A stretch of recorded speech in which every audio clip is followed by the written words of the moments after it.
खबरों में बने रहने के लिए बेल आइकन दबाइए और हाँ, फर्स्ट इंडिया को सब्सक्राइब जरूर।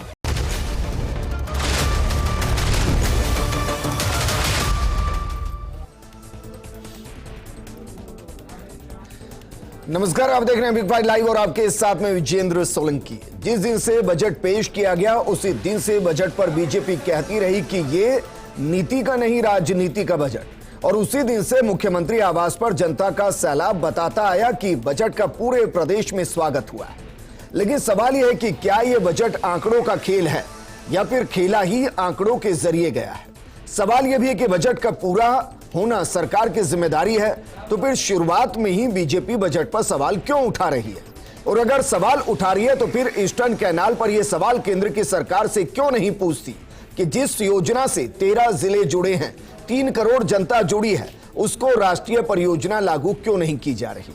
सवाल तो यह भी है कि जिस ओल्ड पेंशन पर कर्मचारी खुश है, उसको लेकर बीजेपी सवाल क्यों उठा रही है। सवाल यह भी है कि जब मुख्यमंत्री कह रहे हैं कि मैं प्रतिबद्ध हूं इस बजट को पूरा करने के लिए और कर्ज को सीमा के अंदर रखते हुए ऐसा करूंगा, तो फिर सवाल यह है कि योजना पर सवाल क्यों, इस बजट पर सवाल क्यों।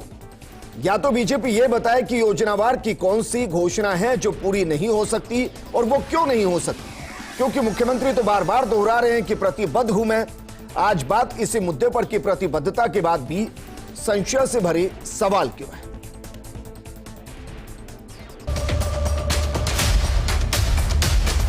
पच्चीस एमपी जिता दी जनता ने आपको, तब भी नहीं बोलते, आप कर भी नहीं करते। आप चलो हमारे साथ, हम सब साथ लेके चलेंगे। कम से कम ERCP को तो करवा दो, राष्ट्रीय योजना। मंत्री भी राजस्थान के ही हैं। अब बार बार आशंका आपको हो रही है, या फिर आप पब्लिक को गुमराह करना चाहते हैं, क्या चाहते हो आप? कोई जवाब है? बार बार कैसे लागू होगा? अरे चिंता हमें होनी चाहिए, सरकार में हम लोग हैं। आप मेरी चिंता करो हाउस के अंदर हमारी सरकार की। अरे आप क्या आगे करोगे?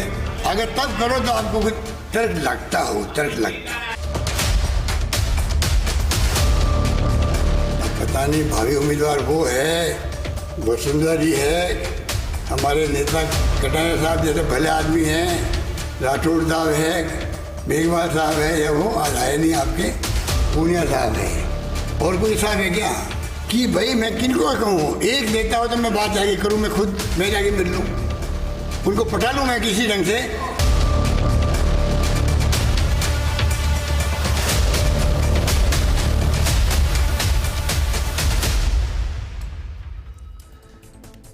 चिरंजीवी योजना में 10 लाख का कवर है। ओल्ड पेंशन स्कीम को लागू वापस किया जाएगा। 3 लाख नौकरी की प्रतिबद्धता है। 1 करोड़ 30 लाख को मोबाइल, 1 लाख अंग्रेजी मीडियम स्कूल, संविदा कर्मी के मानदेय में 20% की बढ़ोतरी, 20,000 महिलाओं को मुख्यमंत्री वर्क फ्रॉम होम के तहत नौकरी, इंदिरा गांधी शहरी रोजगार गारंटी योजना के तहत शहरी बेरोजगारों को रोजगार की तैयारी, और मनरेगा में 100 दिनों को बढ़ाकर 125 किया गया। सवाल यह है कि इनमें से ऐसी कौन सी योजना है जिसकी जरूरत नहीं है या फिर जो पूरी नहीं हो सकती।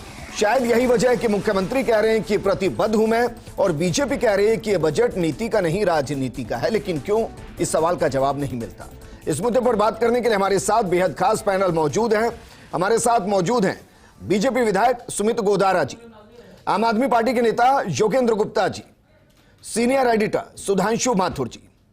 सुमित गोदारा जी, सवाल आपके साथ ही। सर, अगर योजनावार गिनाया जाए कि यह योजना पूरी नहीं होगी और इस वजह से पूरी नहीं होगी, तो सवाल उठ सकता है, लेकिन बजट के शुरुआत में सवाल उठा देना कि बजट पूरा ही नहीं होगा, आपको लगता नहीं कि 1 साल पहले इंतजार होना चाहिए, उसके बाद सवाल होना चाहिए कि आपने ये घोषणा की, ये इतनी पूरी और ये इतनी अधूरी, क्या ये नहीं होना चाहिए? विजेंद्र जी, आपने बहुत बढ़िया प्रश्न पूछा।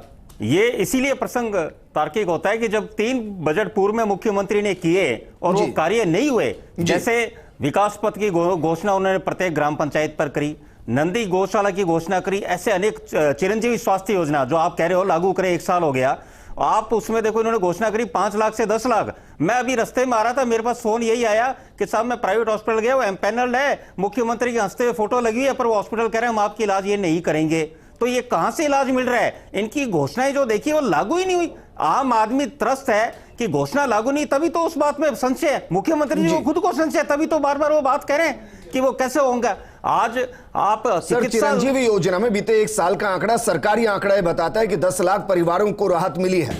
क्या यह आंकड़ा झूठा है? आप ये कह रहे हैं उनको राहत ही नहीं मिली? विजेंद्र जी, प्रश्न ये है कि किस तरह की राहत मिली है? क्या वो सिंपल इलाज का मिला है या जो ऑपरेशन, कॉम्प्लिकेटेड ऑपरेशन है, जिनमें महंगे ऑपरेशन, उनमें इलाज मिला? इसका रिकॉर्ड ला के दीजिए, आप दंग रह जाओगे। ज्यादातर हॉस्पिटल सीरियस केस और जहां पे है वहां पे साफ मना कर रहे हैं, वो वहीं ले रहे हैं जहां पे उनको सुविधा मिल रही है। और इसमें भी किस तरह का घपला चल रहा है, ये भी आपको पत्रकारिता के नाते आप देखिए कितने आमजन बेचारे परेशान हो रहे हैं। और विजेंद्र जी, एक प्रश्न और पूछूंगा, जो मुख्यमंत्री सीना चौड़ा होकर हर बार कह रहे हैं मैं किसान बजट लाए, किसान बजट लाए, आज वो क्या बोले किसान के ऊपर? एक बात नहीं बोले किसान के ऊपर।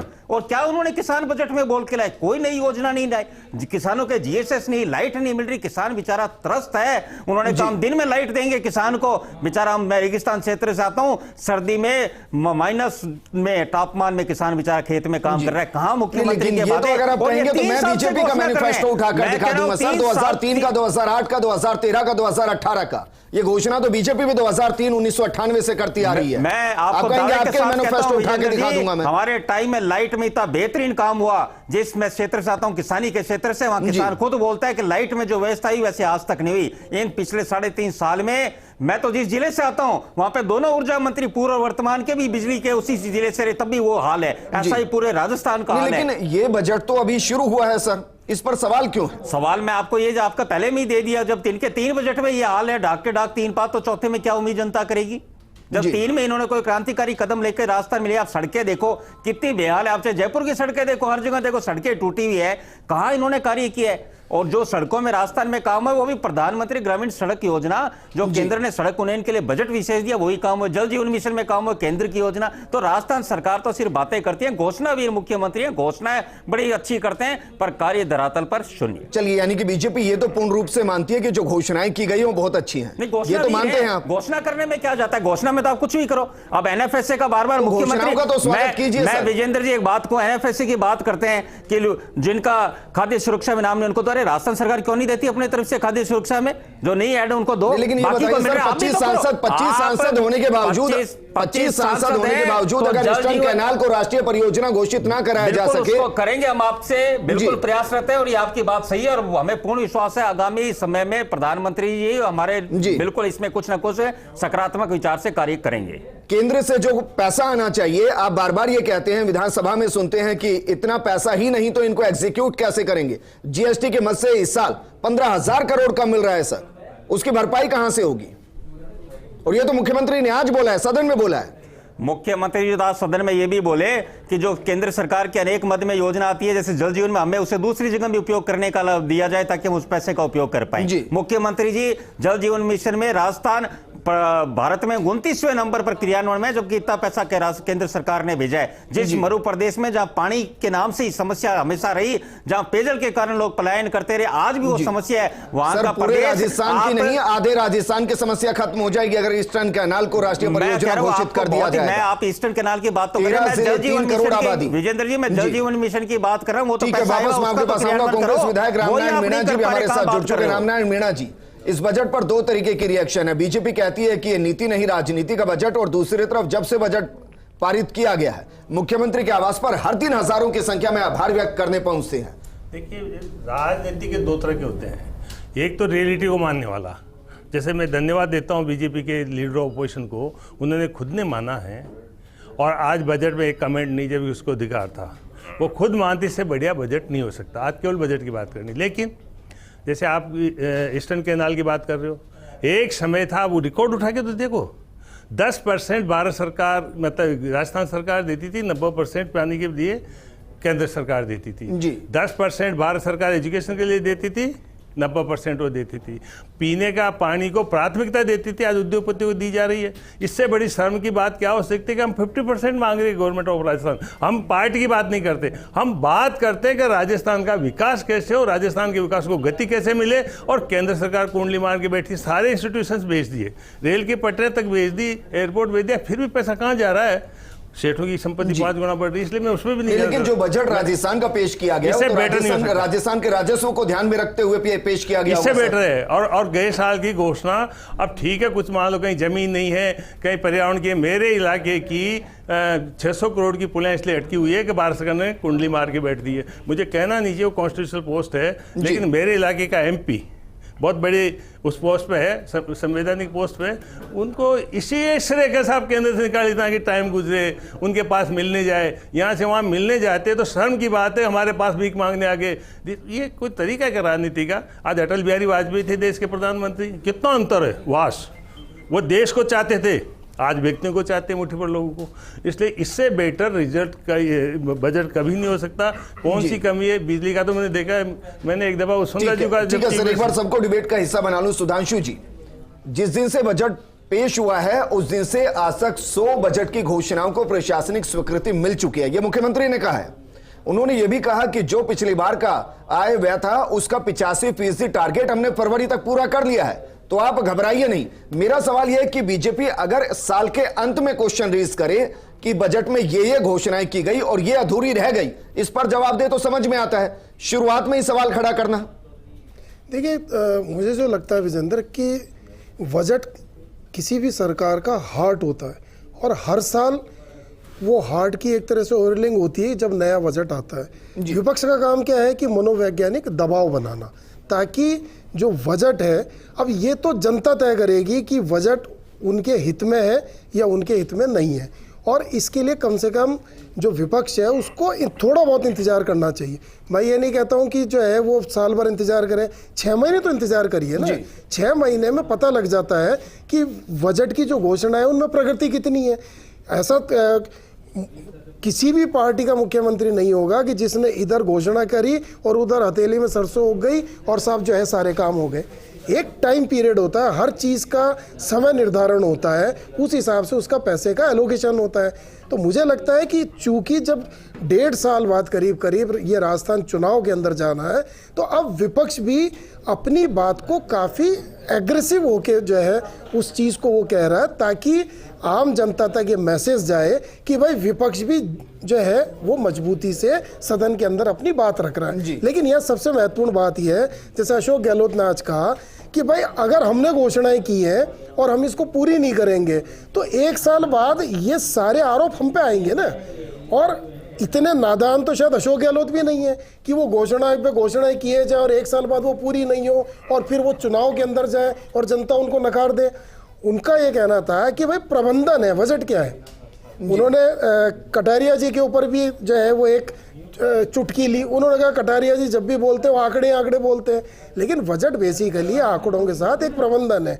उन्होंने कहा मैं प्रबंधन कर रहा हूँ और मैंने लगभग 85% जो है बजट घोषणाओं में पैसे का एलोकेशन कर दिया है। तो अब विपक्ष को थोड़ा बहुत इंतजार करना चाहिए। और मेरा व्यक्तिगत मानना है कि करीब सुमित भाई और इनकी पार्टी जो है वो करीब 6 महीने वेट करे, उसमें नहीं हो तब हमको जो है हमलावर होना चाहिए।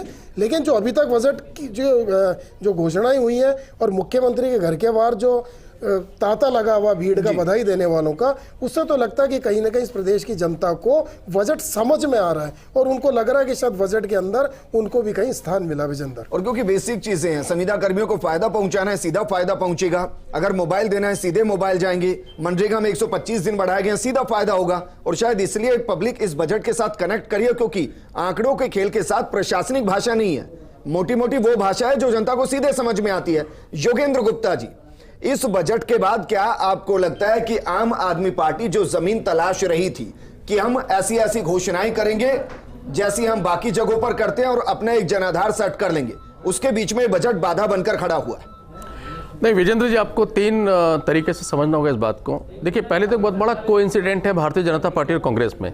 जब बीजेपी की सरकार थी तो कांग्रेस के लीडर यही आरोप लगाया करते थे कि ये थोती घोषणाएं हैं, पैसा कहां से आएगा और काम कुछ नहीं होगा, और 5 साल बाद ही चले गए बिना काम किए।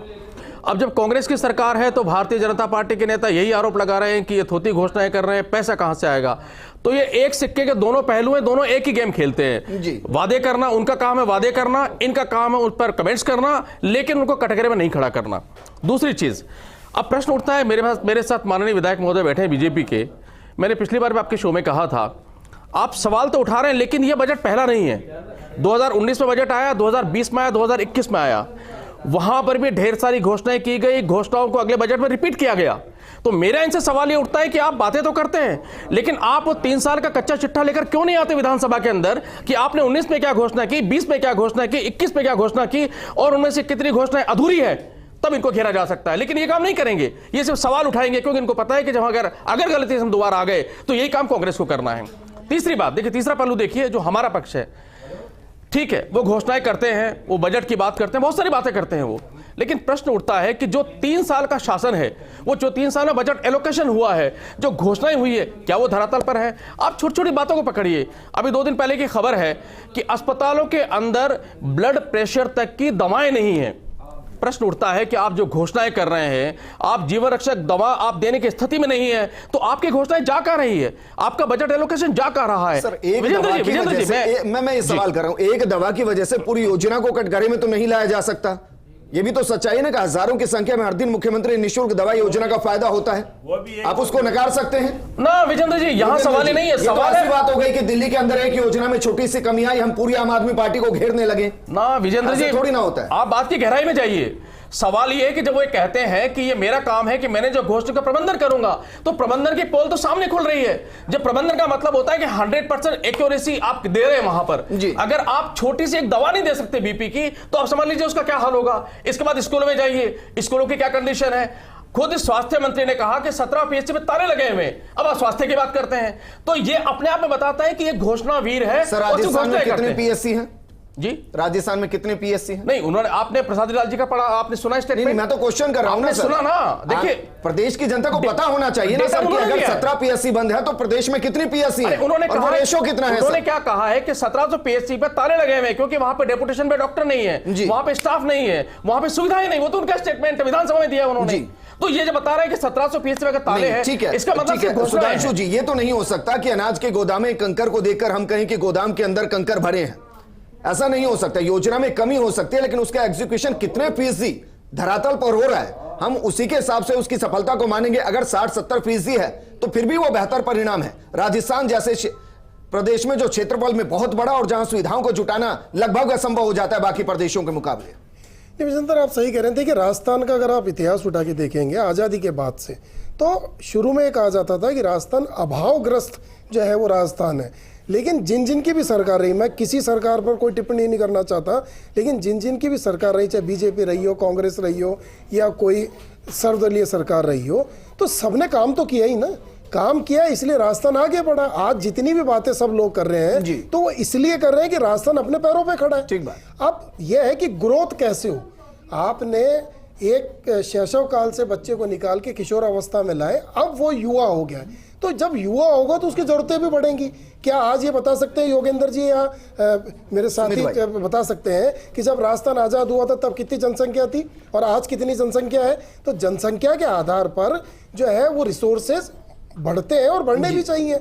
उसके लिए सरकारें प्रयास करती हैं। ना मैं बीजेपी को दोष दे रहा, ना मैं कांग्रेस को दोष दे रहा, प्रयास तो किए ही होंगे ना, तभी आज सदन के अंदर सब बोलने की स्थिति में। लेकिन जैसे योगेंद्र जी ने कहा, तो कमियां तो रहेंगी योगेंद्र जी, कि अगर घर के अंदर 5 बच्चे हैं तो माँ बाप 5 बच्चों को एक सा पोषाहार नहीं दे सकते हैं, और किसी न किसी बच्चे के मन में कोई ना कोई कमी जरूर रह जाती है कि बड़े वाले को ज्यादा दे दिया और मुझे कम दे दिया।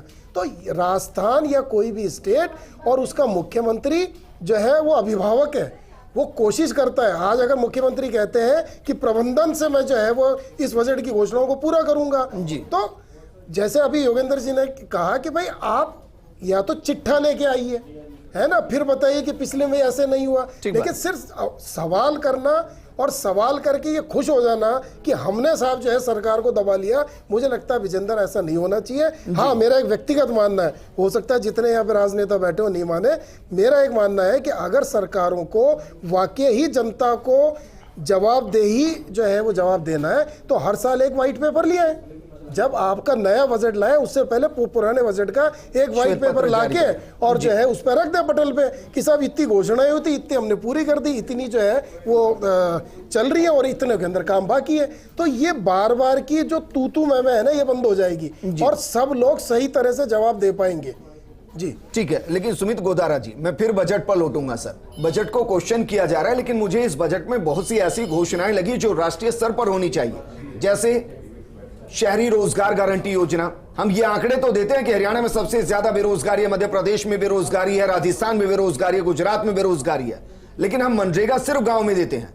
कम से कम राजस्थान में जो शहरी बेरोजगार है उसके लिए कम से कम रोजगार गारंटी योजना आ तो रही है। अब उसमें 5 लाख की जगह अगर 50,000 को भी रोजगार मिल रहा है तो अप्रिशिएशन होना चाहिए सर। बिल्कुल विजेंद्र जी, एप्रिसिएशन उस चीज का भी होना चाहिए। जब मुख्यमंत्री ने कहा था हम बेरोजगारों को बेरोजगार भत्ता देंगे, पर जब उन्हें इंटर्नशिप करने के लिए, काम करने के लिए बुलाया जा रहा है 3,500 रुपए में, तो उन बेरोजगारों का रोष आप जाकर देखिए। वो कहें कि हम बेरोजगारी भत्ते के लिए हम पढ़ाई करें या इस बेरोजगारी भत्ते के लिए हम इंटर्नशिप करके काम करें वहां पर, ये भी पूछिए। ये भी मुख्यमंत्री जी ने घोषणा करी थी। और आप जब ये बात रख रहे हैं कि सरकार की, तो मैं एक बात और कहना चाहूंगा, इन्होंने इतने स्कूल की बात रखी, अच्छी बात है, इन्होंने क्रमोन्नयन किया, बढ़िया बात है। हमारी बीजेपी सरकार में क्रमोन्नयन हुआ था, मुझे याद है 2015 में आती, 2014 में 4,988 स्कूल पर उनके स्कूल के कक्षा कक्ष बनाए गए। अब इन्होंने कक्षा कक्ष के लिए मात्र 200 करोड़ का बजट रखा है। किया था सर, कहीं बंद नहीं। मैं आपको विजेंद्र जी इस बात में आप कभी बहस कर लीजिए, मैं आपको इसको तथ्य के साथ बताऊंगा। जो मोहल्ले में जाति के नाम पर स्कूल खोले गए थे वो बंद किए गए थे, और एक जगह स्कूल हुआ, सेंट्रलाइज हुआ, उससे स्कूलों का गांव में जोरदार क्रांतिकारी परिवर्तन आया है। और विजेंद्र जी इससे बड़ा उदाहरण क्या है, देश में आईएएस में सबसे ज्यादा सेकंड नंबर पर यदि राजस्थान के आ रहे हैं, तो उसमें मैं गर्व के साथ कह सकता हूं बीजेपी सरकार ने 2003 से जो 10वीं स्कूल गांव में खोले और 13 से 18 में जो 12वीं की स्कूल प्रत्येक पंचायत में खोले, उसी का कारण आज आप देखो आईएएस भारत में सबसे ज्यादा राजस्थान दूसरे नंबर पर आ रहा है। जो क्रांति और ग्रामीण बच्चे आ रहे हैं वो उसी वजह से आ रहे हैं जो स्कूलें क्रमोन्नयन की गई थी।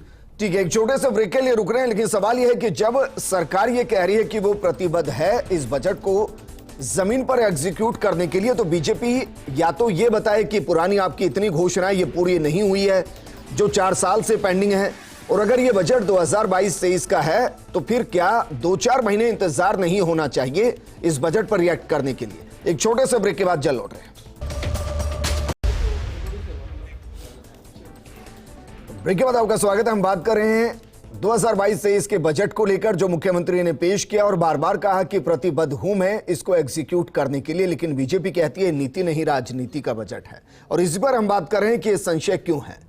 बेहद खास पैनल लगातार हमारे साथ बना हुआ है। सुमित गोदारा जी, देखिए पब्लिक को पता तो होना चाहिए कि बीजेपी को ये योजनाएं खटक रही हैं या जिनको लेकर संशय है। आप मुझे बताइए कि कौन सी ऐसी योजनाएं हैं, 3 या 4 गिनाइए, जिनको लेकर बीजेपी मानती है कि वो वर्तमान स्थिति में प्रदेश के लिए जरूरी नहीं या जिनका एग्जीक्यूशन होगा ही नहीं। आप मुझे 4 गिनाइए सर जो घोषणाएं की गई। मैं आपको एक बात कहूं, जैसे सड़कों का इन्होंने कहा, पहले इन्होंने विकास पथ का कहा। ग्रामीण अंचल के जिस क्षेत्र से आते हैं, ज्यादातर ग्रामीण क्षेत्र में सड़कें बनी ही नहीं। सबसे ज्यादा जरूरी सड़कों के नवीनीकरण की बात रही। सड़कों के नवीनीकरण आप देखो क्या हाल है, सब जगह गड्ढे ही गड्ढे पड़े हुए हैं। क्यों इन्होंने बात क्यों नहीं करी इनको सड़कों का दुरुस्त? इतने साल, 3.5 साल हो रहे हैं, कब करेंगे? और सबसे बड़ी बात तो विजेंद्र जी ये है कि जब राजस्थान के मुख्यमंत्री 20 महीने तक कोरोना में अंदर तक ही सीमित रहे, बाहर निकले नहीं, आप क्या उम्मीद करोगे? चिकित्सा की बात मैंने आपको बार-बार 2022-23 की बात कर रहा हूं। 22-23 मुझे बताइए इस बजट की वो 4 घोषणाएं गिनाइए जो मुख्यमंत्री ने की और जो समाज के लिए जरूरी नहीं, प्रदेश के लिए जरूरी नहीं। बताइए सर। योजना जरूरी तो सरकार जो घोषणा करेगी वो योजना तो प्रदेश के लिए जरूरी है, बात वो नहीं है। बात है जितनी भी घोषणाएं की गई वो सब जरूरी है, ये तो मानते हैं ना सर। ये कोई पूछने की बात नहीं है। बजट पेश कर रहे हैं तो घोषणा तो करेंगे ही, और घोषणा में वो उसका क्रियान्वयन महत्वपूर्ण है। घोषणा करना महत्वपूर्ण है। बताइए वो 4 घोषणाएं कौन सी जो पूरी नहीं हो सकती? मैं ये बताइए मुझे, मैं आपको स्पष्ट कह रहा हूं, 5 लाख के चिरंजीवी से 10 लाख कराए। रोज आप बीमारों का पूछे, बीमार सबसे ज्यादा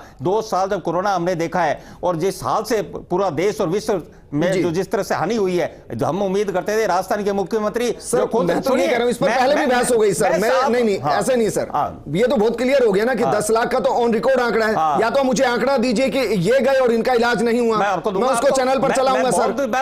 लेकिन पूरी योजना को 2 या 4 केस की वजह से क्वेश्चन नहीं किया जा सकता ना सर। मैं आपको दूंगा, आप चलाना, क्षमता चलाना। ठीक है। और मैं एनएफएससी की बात कर रहा हूं, इनको खाना उपलब्ध कराना चाहिए। और दूसरा ये बात है कि एक काम करते हैं ना कि ये जो आंकड़े देते हैं उसको भी चलाते हैं, और जिन लोगों को लाभ मिला हम उनको भी चलाते हैं जी। बहुत सारे हमारे पास बहुत सारे फोन आते हैं, लोगों के लेटर्स आते हैं कि चिरंजीवी योजना के अंदर जो नहीं उन्होंने उम्मीद की थी उससे ज्यादा उनको मिल गया।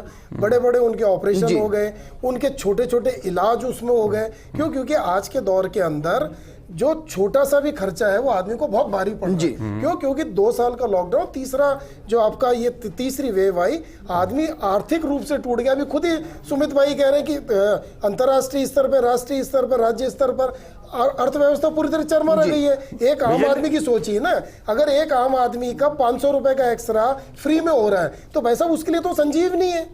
तो हम इस चीज को भी तो अप्रिशिएट करेंगे सुमित भाई। कमियों को दूर करने, कमियों को उजागर करना विपक्ष की जिम्मेदारी है। सर कीजिए, खुलकर कीजिए। मैं कह रहा हूं, आप ये देखिए प्रधानमंत्री आवास योजना में क्या हो रहा है कि इस समय जब मुख्यमंत्री वसुंधरा जी थे तब सबसे बेहतरीन प्रधानमंत्री आवास योजना। सर मैं बजट की बात कर रहा हूं, जिस दिन प्रधानमंत्री के बजट की बात होगी उस दिन मैं उस पर कर लूंगा। मुझे 2022-23 के बजट में गिनाइए वो 4 घोषणाएं जो जरूरी नहीं या फिर जो एग्जीक्यूट नहीं होगी। ऐसे नहीं होगा ना सर, बताइए मुझे। जब आपको कह रहा हूं इनके घोषणा भी रहे, योजना तो करी नहीं इन्होंने, 3.5 साल हो गए, अब क्या करेंगे? आपको स्पष्ट ही कह रहा हूं, लाइन ही यही है। कह रहे हैं कि 85% योजनाओं का जो है वो पैसा अलॉट हो गया, क्या कहेंगे? मैं को माथुर साहब, जब जयपुर की सड़कें खड्डों से भरी है, जयपुर के आपके पास एलिवेटेड रोड जो पास से आ रहे हैं, 4 साल तो इस रोड को हो गया देखते हुए, यही काम पूरा नहीं हुआ। कहां आप उम्मीद करते हो? सर वो तो छोड़िए, राजस्थान में कितनी घोषणाएं मैं गिना दूं जो नहीं हो रही है, पूरी जो नहीं हो रही है। रिंग रोड पूरा नहीं हो रहा है, सरकारें बदल रही हैं।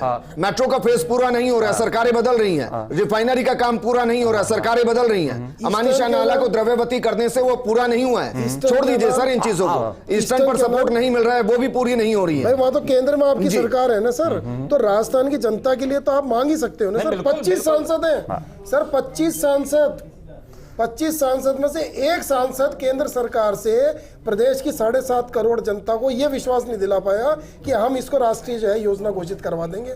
तो क्या आने वाले चुनाव का केंद्र सरकार इंतजार कर रही है? जैसे पिछली बार घोषणा करके गए थे कि साहब अब चुनाव आएंगे तब घोषणा करेंगे। तो सर ये घोषणा कि अगर आप अशोक गहलोत के ऊपर आरोप लगा रहे हैं तो घोषणाओं के आरोप तो आप पे भी लग रहे हैं। तो इस चीज को मतलब राजस्थान की जनता ये जानना चाहती है कि 13 जिलों को पेयजल की जो है सुलभ व्यवस्था कब मिलेगी सर? सुमित भाई नहीं, बात बिल्कुल सही है आपकी, और ये बात आज उठी भी, और मेरे ख्याल से जरूर हमारा केंद्रीय नेतृत्व और प्रदेश नेतृत्व इस चीज पर गंभीर होकर इस बात का जरूर चाहेगा कि उन लोगों को इस समस्या से समाधान मिले और बिल्कुल राजस्थान प्रगति पर आगे चले। ठीक है सुमित भाई, लेकिन मेरा सवाल अभी भी अधूरा रह गया कि वो 4 घोषणाएं गिना दीजिए जो इस बजट की है और जिसको लेकर आपका क्वेश्चन है कि ये पूरी नहीं होगी। विजेंद्र जी मेरा ये है कि मेरे को किसी घोषणाओं पे नहीं, आप कौन सी 4 की बात करो, मेरे को 3.5 साल हो गए जिनकी जरूरत नहीं है, जो पूरी नहीं होगी। आप इसी को लेकर तो हो हल्ला कर रहे हैं ना। मैं सभी भी बात पे, चिकित्सा से लेकर, शिक्षा से लेकर, आप सड़कों पर लेकर देकर, ग्रामीण विकास पर लेकर, किसी चीज पर विश्वास नहीं है। नगरीय विकास को लेकर देखिए कहां इन्होंने काम किया, आप बताओ तो सही, किस चीज पर विश्वास करें? विश्वास एक चीज को जब इन्होंने करके दिखाया तब मैं कहूं आपको। 2 साल कोरोना प्रबंधन में निकले और मेडिकल पर काफी अच्छा राजस्थान ने काम किया, इसमें कोई दो राय नहीं है। प्रधानमंत्री ने भी इसकी सर तारीफ की है। लेकिन मेरा सवाल फिर भी वहीं आकर खड़ा होता है कि क्या पुरानी घोषणाओं को दबाने के लिए एक ऐसा बजट पेश कर दिया गया जिसके सामने बाकी कुछ दिखे ही ना? ये तो सही है, भीलवाड़ा मॉडल सबने सराहा, लेकिन एक चीज़ मैंने देखी है, मैं पुरानी बात नहीं करूंगा, मैं 1974 में अणु विस्फोट पे हिंदुस्तान 6ठे नंबर पे था। आज ऑक्सीजन गैस नहीं मिले, पाकिस्तान में उपलब्ध है। तो एक कंट्री को अब ऑक्सीजन गैस तो स्टेट गवर्नमेंट के कंट्रोल में नहीं है। तो ये चीज़ें जो हुई है, और प्रधानमंत्री ने सारे प्रोग्राम, इसलिए वो नहीं कहना चाहता, अपन बजट तक सीमित रहेंगे तो ज़्यादा बढ़िया रहेगा। बजट की स्थिति ये मेरी भी कॉन्स्टिट्यूंसी है, हो सकता है कहीं किसी कॉन्स्टिट्यूंसी में नहीं है, कोई चीज़ रह गई, हमने याद दिलाया, पत्र लिखा, उसका इम्प्लीमेंटेशन हुआ है। ट्रॉमा खोला हॉस्पिटल, उसकी ज़मीन नहीं थी, आज 5 बीघा जमीन अलॉट होती है सरकारी इंस्टीट्यूट, आज 20 बीघा जमीन अलॉट हो गई, उसके लेटर्स जारी हो गए गवर्नमेंट से। मतलब उस पुरानी घोषणाओं पे कोई रह गई, हालांकि वो तो 70% की कहते हैं। हमारी भी जिम्मेदारी है, हम क्षेत्र में कोई चीज़ रह गई उसको ध्यान दे करके उसको पूरी करवाएं। सब चीज़ पूरी हो रही, कहीं ये नहीं है कि इसमें फंड्स की कमी है।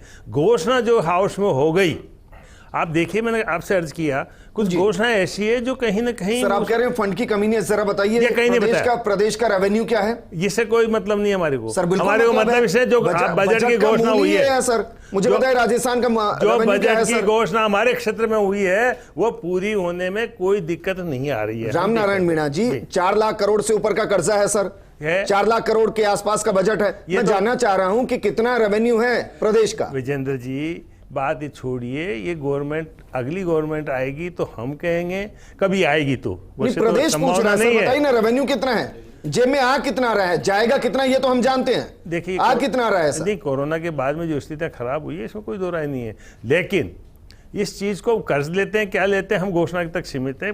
अब ये कहना आंकड़ों के मायाजाल में उलझना बहुत लंबा हो जाता है। मुख्यमंत्री ने शायद कहा है उसमें सदन में, उन्होंने कहा है कि कर्ज लेने की हमारी औकात है, और कोई भी सरकार हो, चाहे केंद्र की हो राज्य की हो, कर्ज लेते हैं, ऋण लेते हैं और उसको चुकाते हैं जी। हम ऋण ले रहे हैं और वो हमको ऋण इसलिए दे रहे हैं कि हम चुका भी रहे हैं। तो इसलिए राजस्थान सरकार का जो आज सदन में उन्होंने कहा है, उनका ये कहना है कि हमारा प्रबंधन इतना बढ़िया है कि अगर हम ऋण ले रहे हैं तो चुका भी रहे हैं, चूंकि हम जो है डिफॉल्टर नहीं है, इसलिए हमको सब ऋण भी दे रहे हैं। मुझे लगता है कि शायद जितनी भी सरकारें होंगी, और खासतौर से पिछले 3 साल के बाद सरकारों को ऋण लेना एक मजबूरी है। क्यों? क्योंकि अगर आपको डेवलपमेंट करना है तो ऋण तो लेना ही पड़ेगा। ठीक है जी, ठीक है। योगेंद्र गुप्ता जी, जब भी हम आज के दौर में कहीं मॉल्स जाते हैं, दुकानों पे जाते हैं, तो एक शब्द लिखा होता है मुफ्त या इतना ऑफ।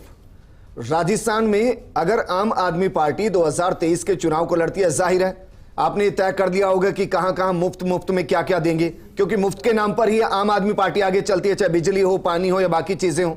तो राजस्थान के लिए कुछ तैयारी की इस बजट के बाद?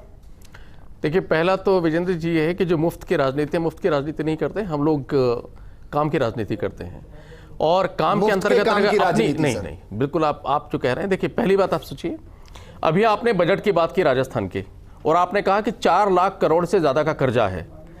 आपको पता होना चाहिए, और आपको अच्छी तरह पता होगा कि पूरे भारत में दिल्ली पर यह आरोप लगाया जाता है कि मुफ्त की राजनीति हम करते हैं, लेकिन उसका दूसरा सत्य यह भी है कि पूरे भारतवर्ष में केक की रिपोर्ट के अनुसार एकमात्र राज्य दिल्ली है जो डेट फ्री है, जिसके ऊपर 1 भी रुपए का कर्जा नहीं है। हम सुशासन चला रहे हैं, मुफ्त में बिजली देते हैं, पानी देते हैं, रोजगार देते हैं, हम चिकित्सा सुविधाएं दे रहे हैं, लेकिन उसके बावजूद भी हमने 1 रुपए का कर्जा नहीं लिया।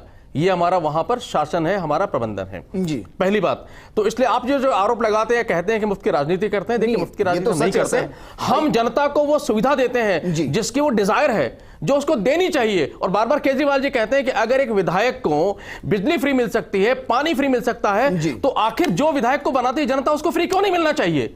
सवाल ये होता है कि फ्री आप दीजिए, लेकिन आपका शासन कैसा है? कहीं आप उसको कर्ज के गर्त में तो नहीं डाल रहे? सवाल इसलिए खड़ा होता है ना सर, एक राज्य से दूसरे राज्य तक जाते हुए वो मुफ्त की जो संख्या होती है वो बढ़ जाती है। नहीं, वो दिल्ली तो में जो मुफ्त मिल रहा है, पंजाब में उससे ज्यादा, उत्तराखंड में उससे ज्यादा घोषणा करके हो सकता है राजस्थान में उससे ज्यादा हो जाए। तो विजेंद्र जी, अगर हम घोषणाएं कर रहे हैं तो हम प्रबंधन करेंगे। ठीक है, उसके लिए हम कर्म प्रदेश बनाएंगे। के लिए सुधांशु जी आपका भी शुक्रिया, सुमित जी और रामनारायण मीणा जी आपका भी शुक्रिया चर्चा में शामिल होने के लिए। बजट को लेकर सवाल बहुत से हो सकते हैं, लेकिन संशय इसलिए अभी नहीं होना चाहिए क्योंकि मुख्यमंत्री कह रहे हैं कि इस बजट को जमीन पर एग्जीक्यूट करने के लिए वो प्रतिबद्ध है। नमस्कार।